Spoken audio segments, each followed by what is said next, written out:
क्या लेने के लिए गया सर? या? क्या लेने के लिए गया उधर?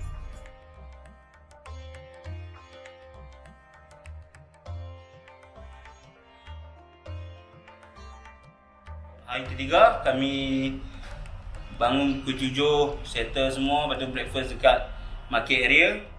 Lepas tu kami nak gerak ke Kadula.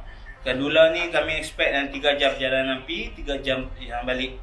Kadula ni ketinggian dia agak tinggi lah, dalam berapa ribu lah, tapi tinggi pada Gunung Kinabalu. Masa awal ride tu alhamdulillah semua okey, jalan dia kering. Walaupun dia pusing-pusing naik bukit kan, semua okey, tak ada hal. Tapi bila dah sampai ke yang puncak yang tinggi tu, dia dah mula salji. Dekat situ yang cabaran yang sebenarnya lah, Kadula ni. Memang jalan semua dah penuh dengan salji. Lori, lepas tu ada teksi-teksi yang bawa pelancong. Kita nak lalu celah-celah semua kenderaan ni dengan keadaan licin apa semua. Time tu tak fikir apa dah, tak ada dah nak ambil gambar, nak ambil video apa semua, tak fikir dah. Kita fikir satu je, nak sampai je kan. So semua masing-masing lah, tolak-tolak motor semua. Alhamdulillah sampai ke puncak tu. Okay, sekarang kami berada di Kadula dengan ketinggian 5,200 meter. Yeay!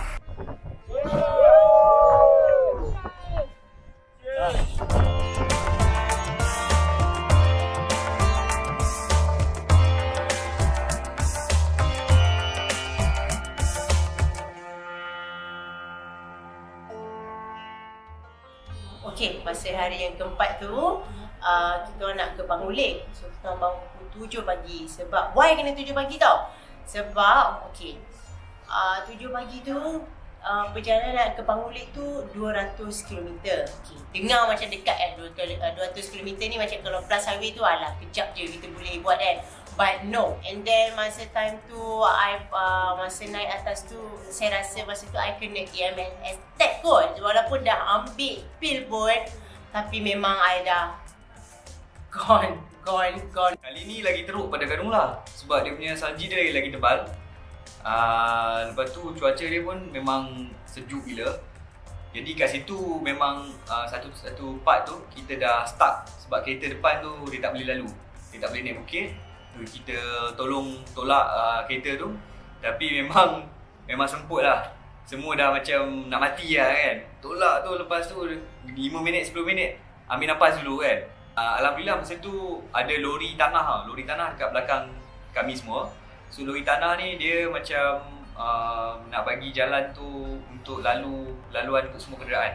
Dia akan letak tanah kering dekat laluan tayar dekat atas salji tu. Jadi kita boleh lalu atas tanah tu, dia tayar tu cekam lah. Dan the issue now, kita tak boleh tidur dekat Paragon Lake sekarang sebab daripada instruction daripada government diorang dah bankan semua kemah yang ada kat Paragon Lake. So maknanya kemah tu semua dirobohkan. So kita sampai, kita kena ambil gambar sebagainya dan kita kena balik-balik.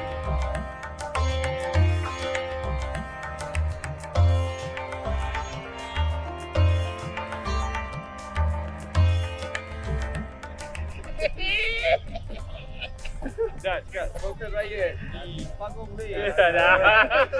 Saya kat Panggung Lake. Hampa tengok 3 Idiots sini apa berlakon. Aku dah sampai. Hampa bila lagi? Besok.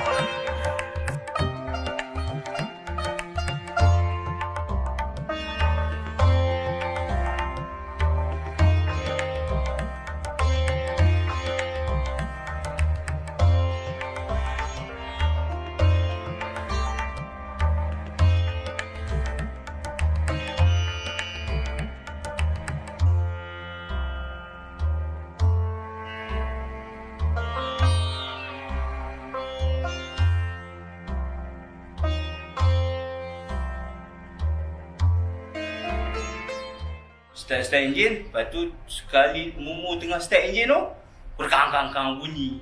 Bateri dia jatuh. Aduh, tengok muka dah tension lah. Lepas tu aku tengok dia, sat, elak. Jangan gabra. Kami kelang kabut malak semua tu suluh torchlight.